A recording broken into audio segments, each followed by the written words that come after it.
Welcome to the Nebula Music Podcast, an interview series where I talk to some of today's most influential musicians, bands, artists, entrepreneurs, and basically anyone who's killing it in the music industry. Today, I'm very excited because I get a chance to dive into some music industry insights. And this is a goal that I've had for this podcast since the very beginning. My goal has always been to bring you influential musicians, but I've also wanted to bring actual entrepreneurs and other people that work in the industry, anyone that helps this industry go round. I couldn't think of a better way to kick off this series than to bring Rafe Offer on the show. He is one of the creators of Sofar Sounds. Now, some of you may be wondering, what is Sofar Sounds? I think I might have heard this word before, but I'm not so sure as to what it is.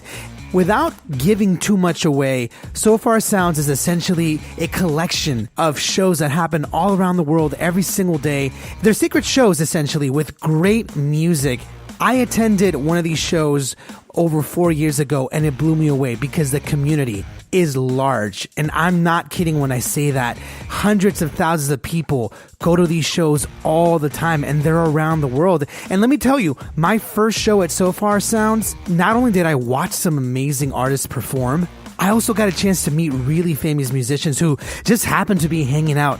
It's so accessible. Everyone at these shows are friendly. And that's really what blew me away, is that it's like a thing. These musicians that you've always wanted to meet, that you've wanted to hang out with, they're at these shows just watching, learning, and sometimes even performing. And that's really what blew me away. Ever since then, I wanted to talk to the creator and figure out how it was like to come up with this concept. And I'm excited because I get to bring that and share that conversation with you guys today. It's a dream come true for me. And so I hope that you guys get something good out of this, because I definitely did. I learned a lot about Rafe, learned a lot about his background, and really all the lessons that he learned throughout his career working with Disney and Coca-Cola and other large companies, and figure out how he applied those lessons to Sofar Sounds to make it what it is today. So let's not waste any more time. Let's dive right in.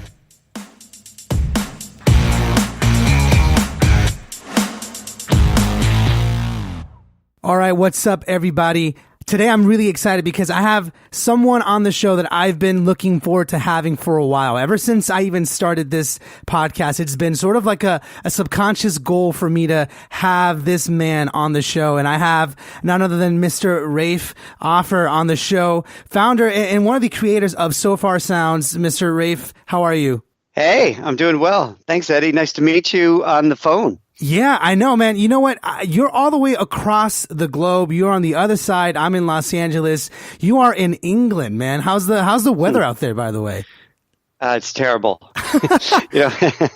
Everybody jokes about how it's always cloudy and rainy and gray, and not always, but right now, you bet. You want to be inside.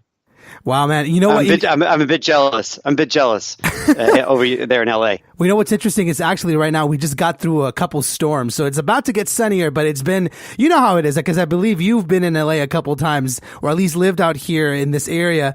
So you understand how when it rains in LA, everyone freaks out. But, you know, we can't handle the rain.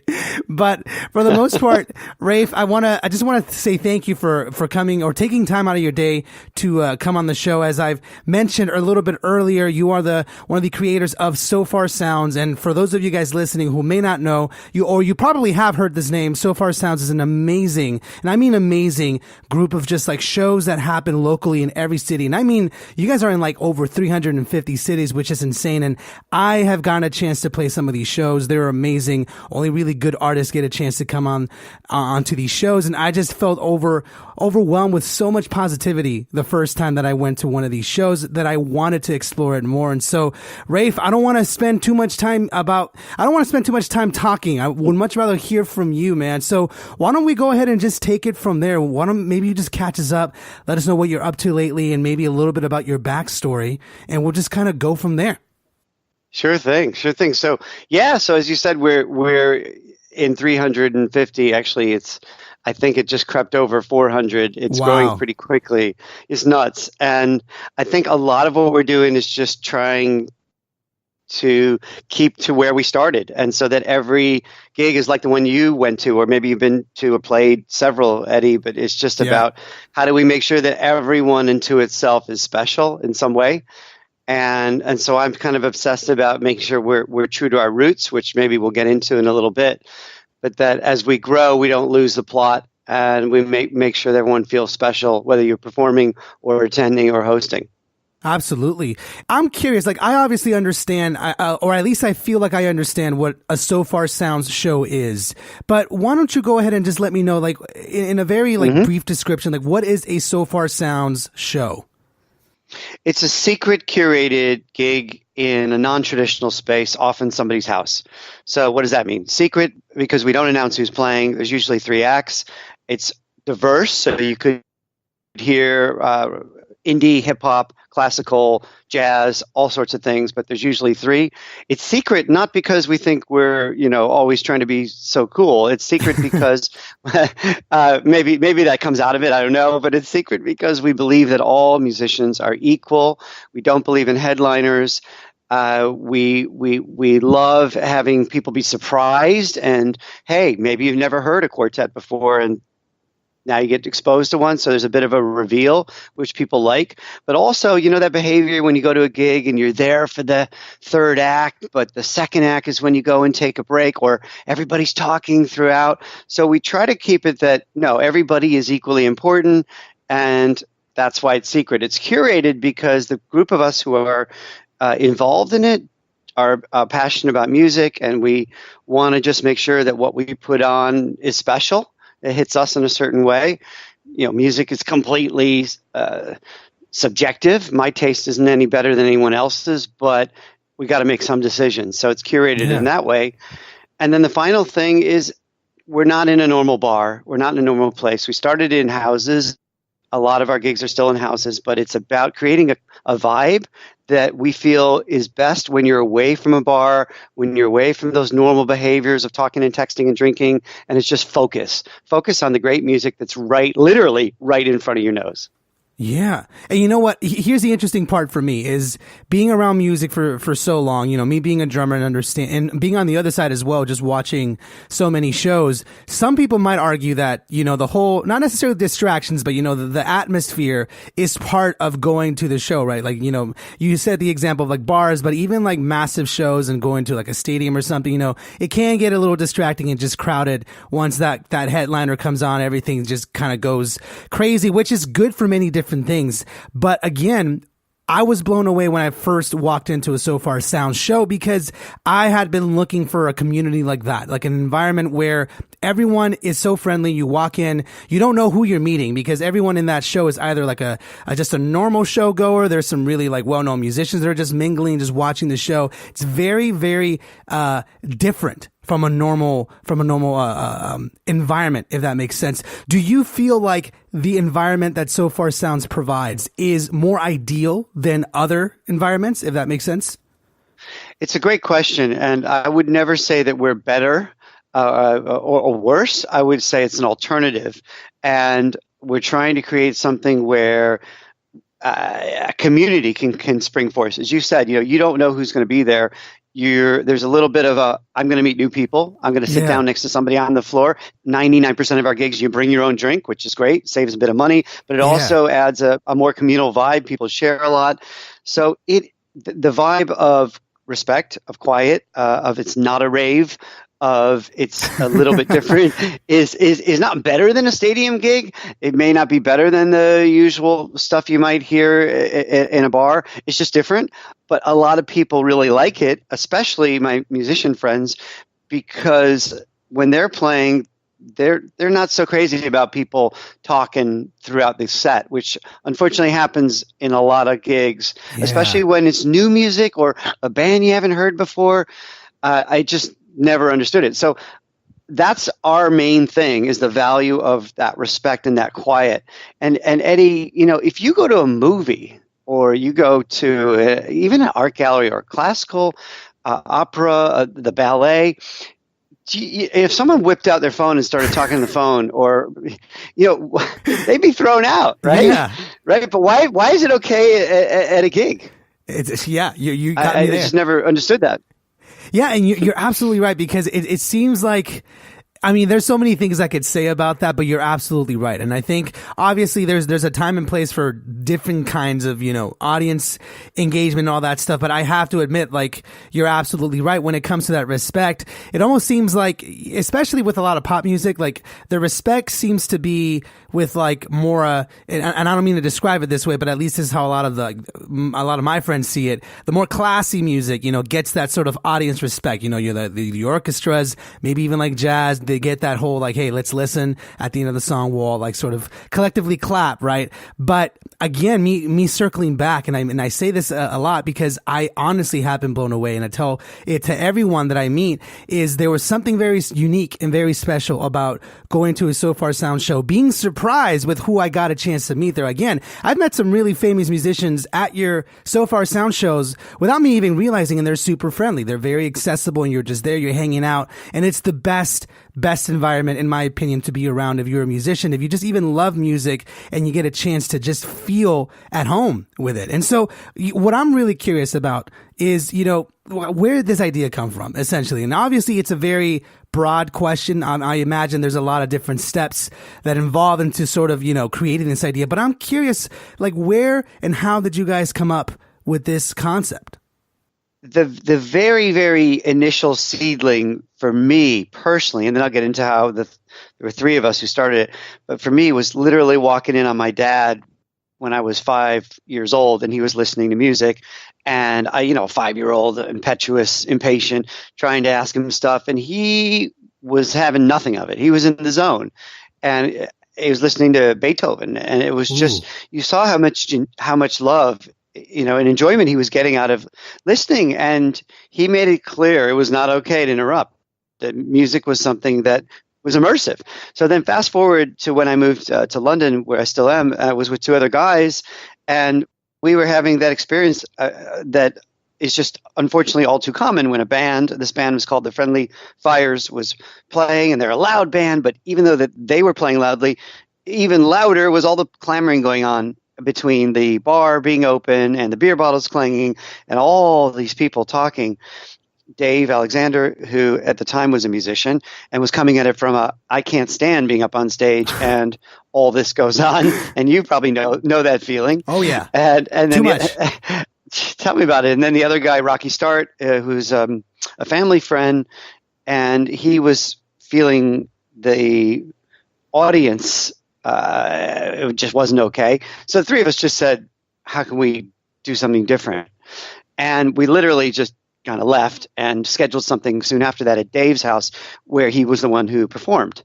And that was the genesis. And what was incredible was, we're like, this is not a new idea. I mean, playing music in a house in an intimate setting has been around for hundreds of years, probably more. But it was new to us. It was new on that night. And it was quiet, and none of us had been to a gig where you could literally hear a pin drop, literally. And that was like super cool. And we just said, this is great. Let's do it again. And that was the beginning.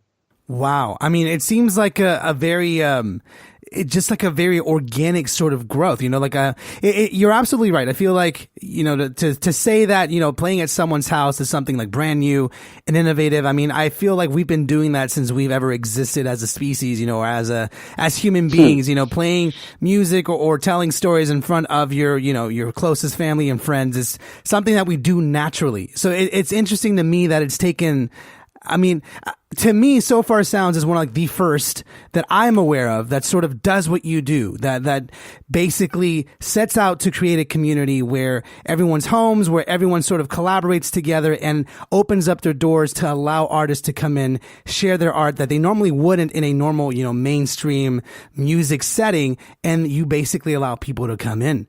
And so what's interesting to me is that the first show was obviously with your friends. I'm curious, like, what happened next? So obviously when we look at Sofar Sounds now, it's a humongous machine, and I mean that in a positive way. It's a very collaborative, organic machine where everyone's involved, everyone loves it, and everyone wants to help. But I imagine maybe 10 years ago, that wasn't always the case. So I'm curious, like, what were the first couple of like shows or the first couple of steps that you took before like it became what it is today? if that makes sense. Sure, sure. And it's actually been less than 10 years. The first one, the little tiny first one was 2009. And Oh, that's we right. we got going more really much later. It was really just a couple of us curating everything for the first year. When I say curating everything, I mean selecting who plays and making sure that they were interested in coming to us, and actually picking who came, because we always felt that this was by music fans for music fans, and we would prefer, especially as it started to get popular in London, that the people who came were the ones who would go out and support the musicians afterwards. So yes, there's that vibe, yes, there's that community, but a lot of it was, are you going to go and shout about it? Are you going to go and support them at a quote unquote normal gig? Are you going to go tweet about them? So a lot of the first year was focused on getting the best possible audience in that room. Also understanding what the boundaries were. So when it started, like literally the third one, there was a line down the block. And Really? that's when we realized, yeah, it was crazy. Oh my We hadn't God. told anyone. So people it was just word of mouth. So that's why we started not announcing where it was going to be, because there's some privacy and there was only so much space.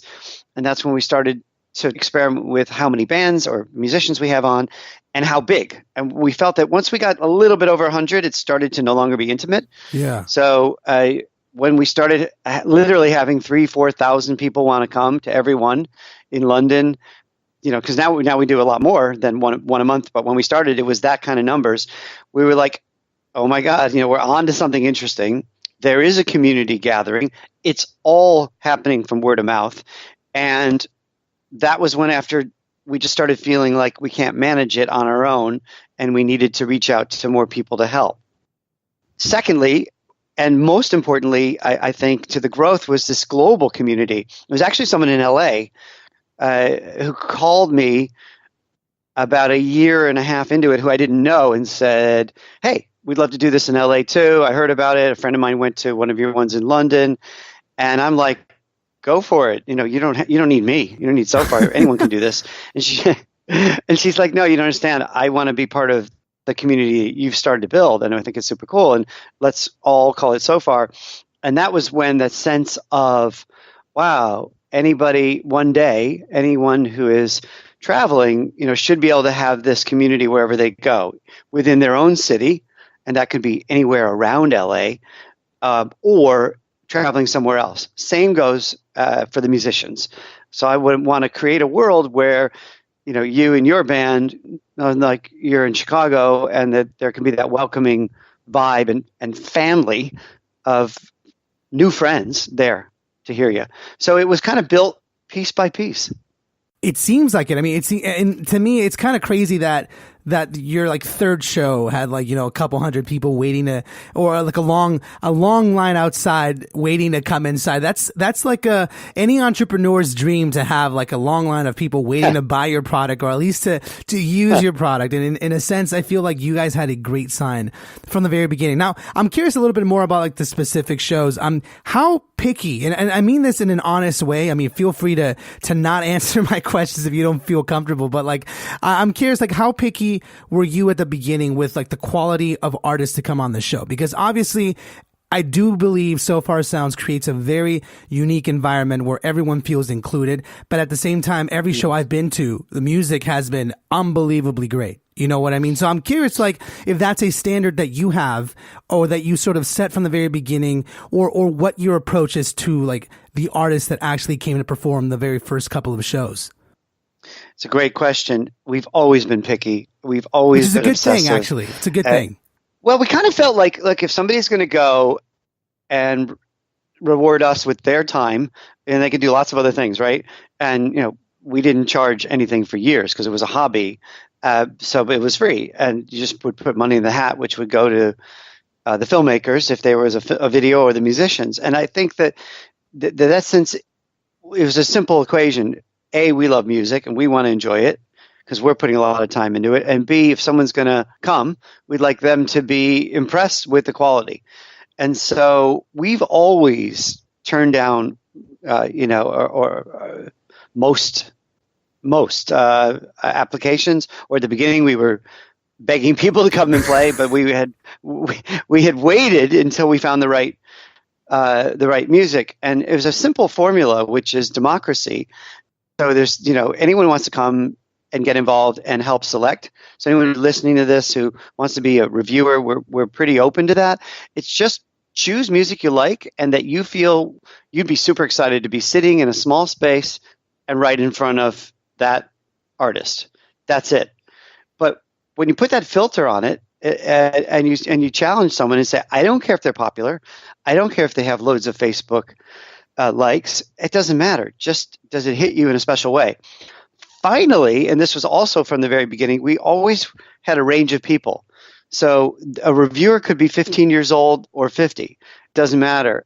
And that actually, if a 15-year-old and a 50-year-old agree, then you know that there's something that cuts through, that's universal about the feeling. And you know what's interesting that you mentioned like a 15-year-old and 50-year-old is the shows that I've actually been to Sofar Sounds is what I love is that the audience seems very diverse. You know what I mean? Like I've been able to go to a couple of shows where there a lot of the group is my age, but there's also a very good amount of people that are older than me and a couple that are a little bit younger than me. And that's what I love about that environment. It's not and to me it's refreshing to hear that even the way the music gets picked is by a large, diverse group of people that are into different things, but that ultimately agree that they would love to see this artist live. And I think that community right there is incredible. And I keep saying this because it's true. I never say anything on this show that I do not believe in. And so I'm curious about this specifically Sofar Sounds now is a very big environment, very big machine. Like I said, now you guys are in over 400 cities, like you mentioned. Was that the ultimate goal when you first started this? No, absolutely not. The goal at the beginning was just to help my musician friends and to meet some great new people. That was it. And by helping musician friends, I meant to create that environment that we've been talking about of respect. And it was painful to me to go to a normal gig.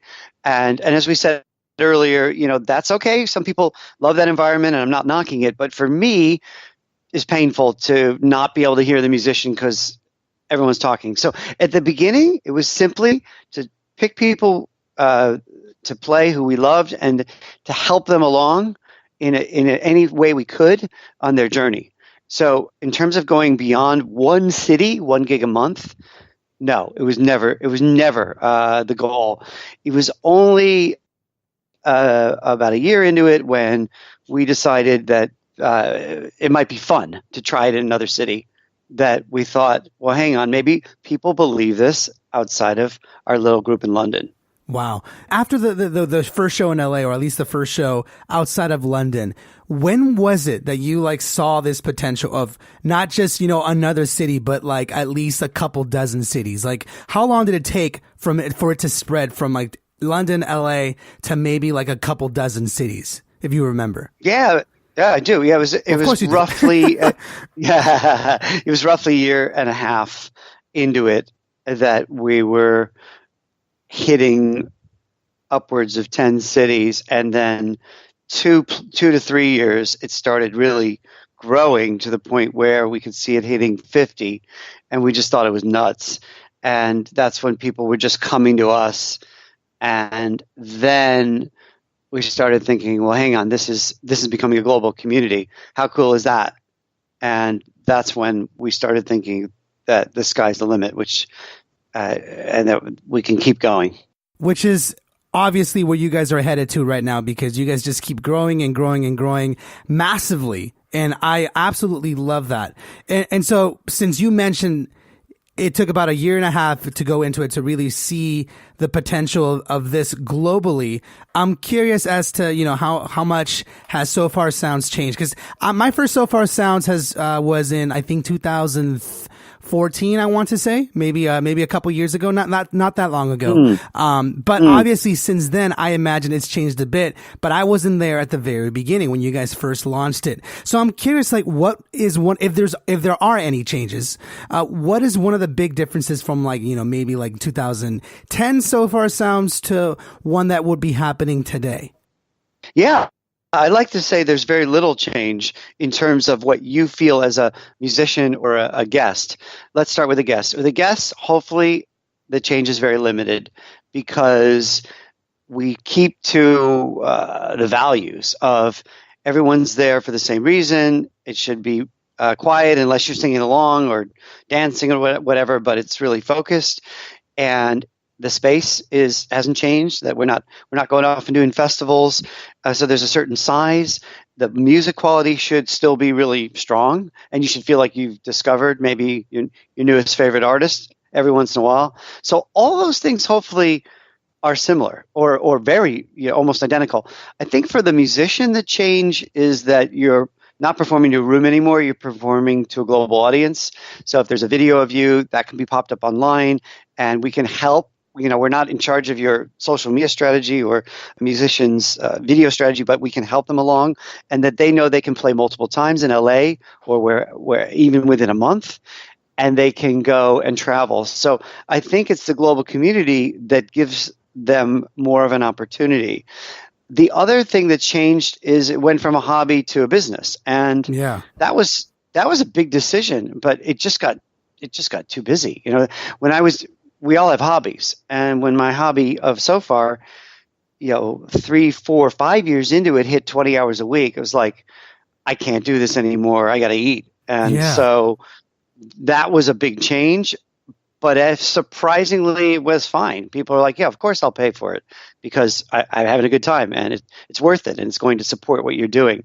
So that change, though, didn't impact. We were scared it would. It kept me up at night, but it didn't impact the vibe, the feeling, the quality of musicians, or anything. It just meant that we could become sustainable, that we could keep going because we had some money coming in to pay ourselves and to support the infrastructure.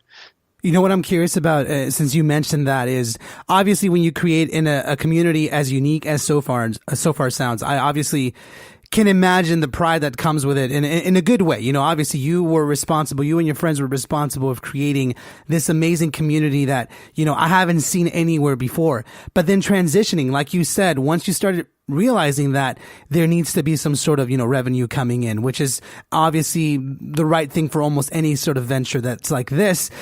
It can be a little bit intimidating to change the whole entire system, or at least that's what would go through my head. How did you guys decide to do that? Because obviously it's very simple to say like, hey, we need money. That's just the honest truth. But I would be afraid to lose that value of what I had just created. And you guys have managed to transition seamlessly and still, create even better value with the money that you guys are receiving to actually create a business. So my question specifically is, how did you guys manage to turn this into an actual business from a hobby, if that makes sense? Sure. So by testing it. So the fact that we were already in a couple hundred cities, we could test charging in one city out of, say, 100 and see how it goes. And ask people, hey, does this change anything for you? And then from one city, go to 2 cities and to 10 cities. And even today, out of the 400 cities we're in and growing, we charge a ticket price in less than half. So it's still a slow, gradual rollout around the world, but it's testing and going really baby step toe in the water. And we always said if it screwed things up in any way, we'd stop and find another way, because there are lots of other ways you can grow and turn into a business. But this was the one that made the most sense to start with. And we got a long way to go. I mean, we still spend more than we earn. We're a startup, the startup vibe. We're doing well, yeah, it's growing, but we have a long way to go to make it properly long-term sustainable. But that's okay. We're experimenting with different things. But I think testing and carefully going one thing at a time has been really useful. Can I be honest about something real quick? You seem very calm and very well composed, and also very just practical when it comes to this approach of Sofar Sounds. Because I like I've said before, I don't know many other companies or any sort of other communities, with the exception of maybe like one, that does what you guys do. And so as, you know, a musician slash entrepreneur, to approach something that is relatively new, you know, in my opinion, I feel like a lot of other ideas or businesses have a lot of things to sort of go on, you know, examples to sort of see and test your ideas with and be like, all right, so-and-so did that didn't work, but the other person did this, that worked. Maybe I can implement that. To me, it feels like Sofar Sounds was a very new thing where you didn't necessarily have anything to really go on, if that makes sense. And so, like, I'm curious, like, how did you approach into creating? And I know we've sort of already talked about this, and I'm sort of circling back, but I'm really more curious about like your specific approach as an individual. Like, you obviously had to create something from nothing. And so I'm curious about like what characteristics sort of played into helping you create the Sofar Sounds that we have today. Was it something that you sort of just figured out on your own? Do you feel like you've sort of always had this knack of like creating environments like that, or like creating startups, if that sort of makes sense? I'm just curious, like, how you approached this brand new thing and what characteristics you had that helped you push this along, if that makes sense.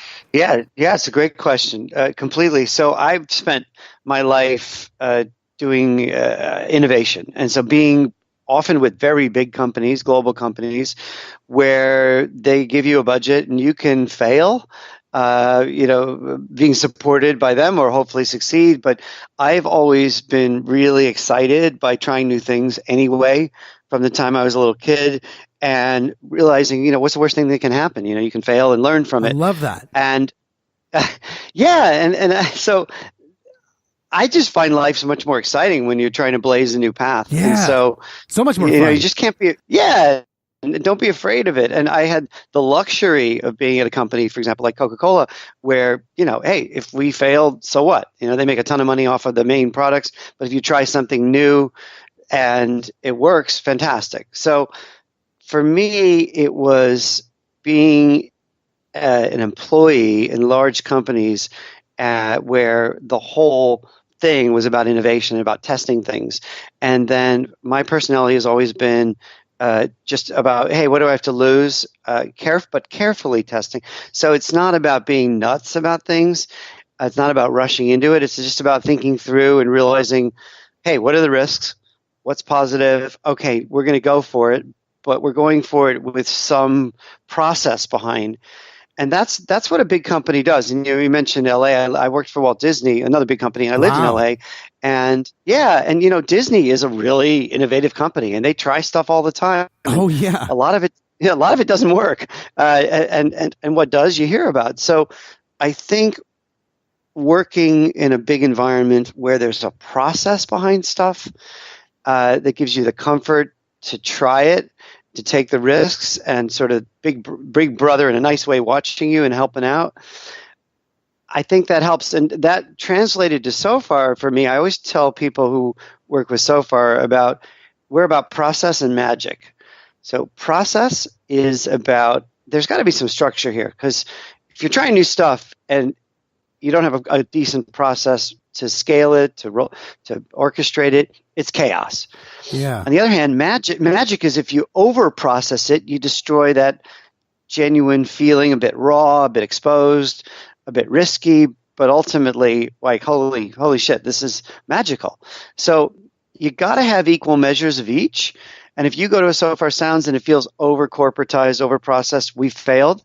But equally, if you go in and it's just sort of freewheeling and really magical, almost like a great jazz musician just riffing for hours, that has no process, you might look at your watch and go, okay, time to go. I am glad that you said it the way you did, because it definitely speaks with practicality. And I think a lot of artists and musicians are afraid of that word, you know, because it does come with a very, you know, not necessarily negative, but very, in my opinion, very stagnant sort of like meaning to it, or stagnant sort of meaning to it. And I love the way you explain it, because you're absolutely right. I think the best products, the best things that come out into the world are things that have been experimented with over time. Very rarely does something come out that's just the first try and it's just amazing. You know what I mean? I think a lot of things have to be refined to become the things that we know today.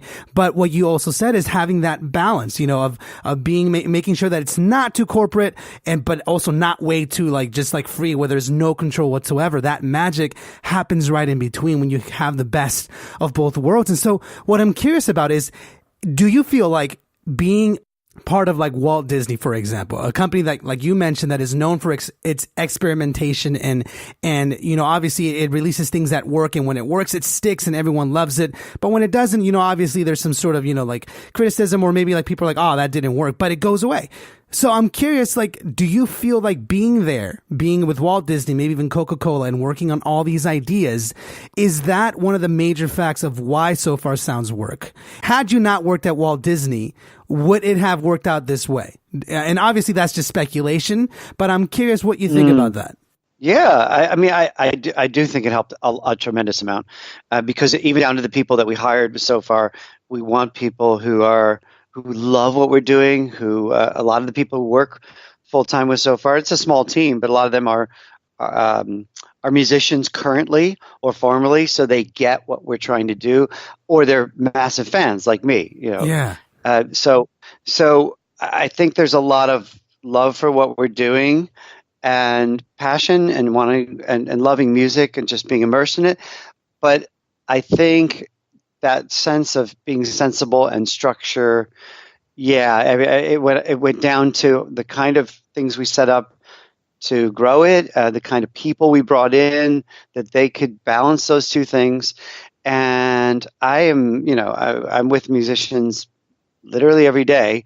Lucky, and man. So many of them are just dripping. Yeah, I am. I'm blessed. It's part of the reason I started Sofar, so I can spend more time with, you know, some of the best people on earth. But a lot of them are just, you know, oozing talent, but lacking a bit of structure, lacking a bit of how am I going to get this done, and that's where they can get unstuck. And I think Sofar is actually a good analogy for that. It's just to balance that. Here's something I borrowed from Disney or Coke that we can use with Sofar. And equally, big companies get a lot of things wrong, and they destroy new innovation because of politics or big company ways. And so I also rejected a lot of the things I learned, or just they were good lessons about how not to do things. So it's a balance. But that was almost as important as airlifting the things that worked, if that makes sense. That makes perfect sense. And frankly, what I'm curious about too is, you know, for you, obviously being with all these big companies and working on innovation, it's clear to see now, looking back, you know, in hindsight, how every single choice you've made or every single project you worked on has led up to this moment. You know, everything that you've learned and you've chosen to learn have helped you create a gigantic community that it blesses us all whenever we go and see a show. You know, I'm more curious, just as we sort of to start wrap things up, I want to know a little bit more about your backstory, man. Obviously you were telling me a little bit earlier that you were from Chicago, right? You're from the States, actually, and you're in England right now talking to me. And so I'm curious, when I first, you know, called you, I was like, hey, I don't hear an English accent, or at least a very thick one. I'm like, this is interesting. And then you're like, oh no, I'm from the States. I'm like, oh, what? That's crazy. So I'm curious, you know, how you got started with with where you are now, because it's very interesting for me to see that whole process, you know, and to see if maybe you were a musician. That's actually something I'm really curious about too, to see if you actually played music and then chose, and then you went down and worked with all these bigger companies on ideas, and then that led you back to music, if that sort of makes sense. I'm curious. Yeah. I wish I was a musician. You're a musician at heart, man. At heart. Yeah, totally. I played piano when I was a kid. A lot of us pick up an instrument, and I was not very good. I wasn't bad. I wasn't good. You can play chopsticks on piano. That's all you need. Just chopsticks. Very well. My chopsticks is wicked.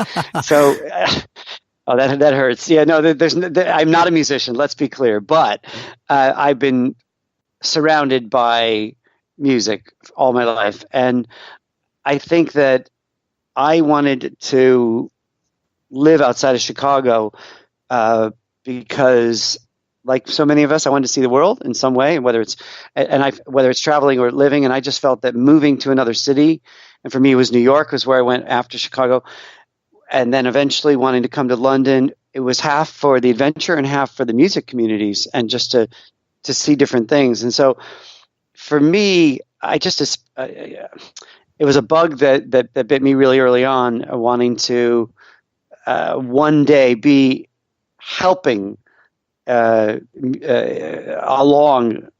solve some problems with the music industry, but I never set out to be in it. Yeah. And so it's kind of almost happened by accident.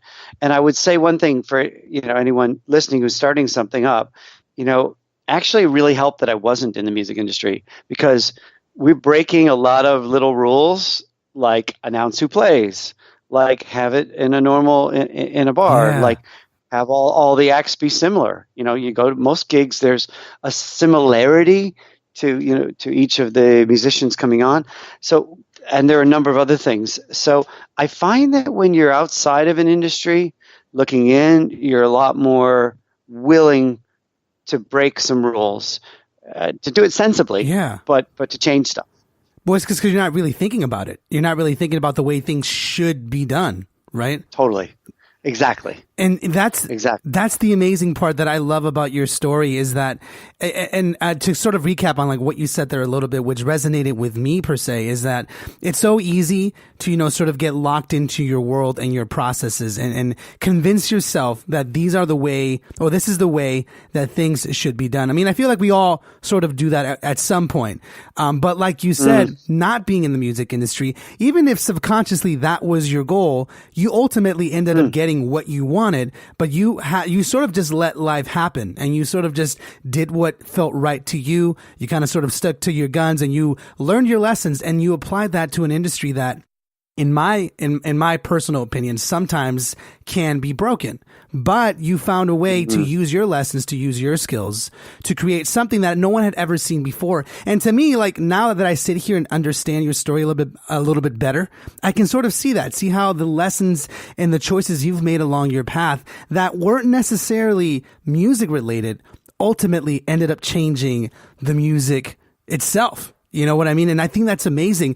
Do you feel like other artists, like, for example, if there's an artist out there that wants to sort of change, not necessarily the world or anything, but at least approach their music differently from other people, do you feel like it's recommended or necessary for them to explore other areas, not necessarily, like go work for Disney, but you get what I'm saying? Like, sort of explore as many concepts as possible that will help them have a fresher mind or a fresher approach to what they ultimately want to do, which is to become a better artist or better at music. 100%. Yeah. I mean, some of the musicians who maybe we all grew up with or respected or admired are the ones who would take a break from what they were doing to go off and explore and bring back a piece of that. Whether it's the Beatles, you can listen to all sorts of crazy things that they plowed into their music, or someone I grew up with, the Talking Heads and David Byrne, and the way he would just explore and throw different things. Peter Gabriel, I mean, and on into the present. I think it's that mashup, if you will, that you can only get from immersing yourself in a different type of industry. Some of the greatest musicians I know are also classically trained, but then put that aside. But they have that base, that they know, that they learn from going to quite a rigorous upbringing, but then they jump to a totally different side of music. So I think it's whether it's through travel or through a musical exploration or through just meeting people who come with a different take on the world. My favorite acts are those that mash things up and find something modern combined with something classic, and those two things equal something game changing, or at least something that gives them a lot of pleasure and oftentimes gets them a lot of fans. Absolutely, man. Well said. You're a very wise man, Rafe. I got to be honest with you. I love learning from people like you, because I can just sit here and just listen and understand your process. And I love learning about Sofar Sounds. I really do. And I keep saying this, and anyone who's been a fan of mine for a while and listens to this show understands that I I'm a big fan of anything I bring on my show, to be honest, because I love learning and I love, well, yeah, absolutely. And you're welcome, because I think you created something very unique. And I loved learning from the very beginning to the end what makes Sofar Sounds incredible and different. And so to wrap things up, I'm curious, where is Sofar Sounds headed in the near future, if you know by any chance, or if you're even free to share? Yeah, sure. So first, a general answer to that, which is anybody listening, get involved. And so that could be, if you're a musician, please get in touch, and we'll be honest. If it's going to work, or maybe give you feedback if we not think it's not ready yet, whatever it is, or just come and check it out and see if you like the vibe. But get involved. Or if you're someone who just loves music, hopefully we're in the city that you're living in. And if you want to host, also, we'll do it almost anywhere. It just has to fit, 40, 50 people or more squeezed together in a living room. So, whatever your take is, if you love music or you play music, please join us. And that answers your question as well, is we want to be every day in most major cities of the world, so that that you can have this experience. Now, keep in mind, it's small. So every day sounds like a lot, but it really isn't. It's with our normal gig size is 60, 70 people. So every day or a couple times a day in LA is teeny, teeny, tiny. But I want at least it to be there for those fans, for those musicians who want to check it out. I also want that community to grow. And one thing we didn't talk about, but just this crazy thing that's come, is we've had, as far as I can count, at least 15 people, probably more, get married who met at Sofar. What? Because and I know that because a number of them proposed. That's incredible. That I have it on film. So a lot of people come. It's a great date, but also people come and they meet because it's more relaxed. It's chill. You're in a house. It's not, you don't feel like you have to hide by the bar or whatever. It's just nuts. It's not why we started it, but it's an amazing byproduct. And so the fact that we are literally bringing people together in that way is super exciting, and just stirs me on to do more of these, so that more single people can get together, more people can go on dates, however you look at it. That's crazy. So yeah, so I want that to happen more. Do you know? So we have a partnership with Bumble. I don't know if you know them. Yeah, of course. But so we're doing a partnership with them in the UK, and that's awesome. So things that I wouldn't have expected to happen are coming out of this, and that's why that's what fuels us to keep going. The last piece of your question is I want to help more musicians succeed. Do nearly a third of the Grammy nominees this year played Sofar. Wow. And I played it years ago. So we know, we're having an impact. In some cases, really, really small. In some cases, quite measurable. So I think that also makes us want to do more of this and get more folks to perform, because we know we're helping. Absolutely. Who were some of those artists, by the way, if you know at the top of your head? I don't. It's early on a Saturday, and I can email you a couple, a few of them. I couldn't give you a whole list, but it's people like James Bay. I think he was on the list. Bastille, Hosier, Ed Sheeran is another Leon one. Bridges. Yeah. So I mean, that's one of the things. As we continue to wrap things up, is one of the things that blew me away, guys. Is that when you go to a Sofar Sound show, you're watching quality music, and you're very much watching people that have the potential to blow up because they're that good. And that's the point I want to make a point there, is that because you guys are very, not necessarily picky, but you guys want to make sure that we get a quality performance. Every single performance you see, in my opinion, has that potential of becoming, a Grammy nom or someone that becomes a household name. And that's, congratulations to you, Rafe, that you guys have helped so many artists develop their sound and, sort of give them that intimate space where they can build their confidence in front of an intimate audience. And I think you guys are doing amazing things with Sofar Sounds. And I'm honestly looking forward to going to more shows and seeing how far you're going to take this concept, because it's absolutely amazing. And I can't say that enough. Thank you so much. I hope to see you at a show. I hope to be in LA this year, and maybe we can go to one together. Absolutely. I'd love that. Absolutely. I hope you enjoyed my conversation with Rafe. I know that I definitely did. I say this at the end of every episode. I'm always learning from my guests, and today I feel incredibly inspired. After speaking with Rafe, I really understood that a lot of the lessons that he learned from other industries helped him create a powerhouse, basically something that the music industry had never seen before. And that's something I think it's important for us musicians and other creative people to remember. We can always learn from different people, from different things, from different industries. It doesn't always have to be from something creative. That balance, bringing something new to the table, tends to always create something really, really cool that no one has ever thought of before.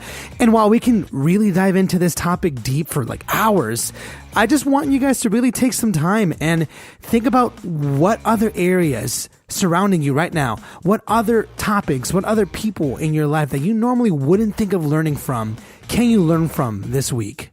And on top of that, if you've never been to a Sofar Sounds show, drop everything that you're doing now and go check one out. They're in over 400 cities. I guarantee you that you're definitely going to find one in a city close to you. I said this at the beginning and I'm going to repeat it because it's true. I was blown away by the community that Sofar Sounds provides. And frankly, I love going to these shows because I feel like I'm part of something big. Everyone's friendly. Everyone's there to enjoy the music. And if that's what you're looking for, then that's the place that you need to be. So Sofar Sounds, check them out. And if you enjoyed this interview, if you enjoy this podcast, please consider subscribing because I have lots of great interviews, lots of great content coming your way very, very soon.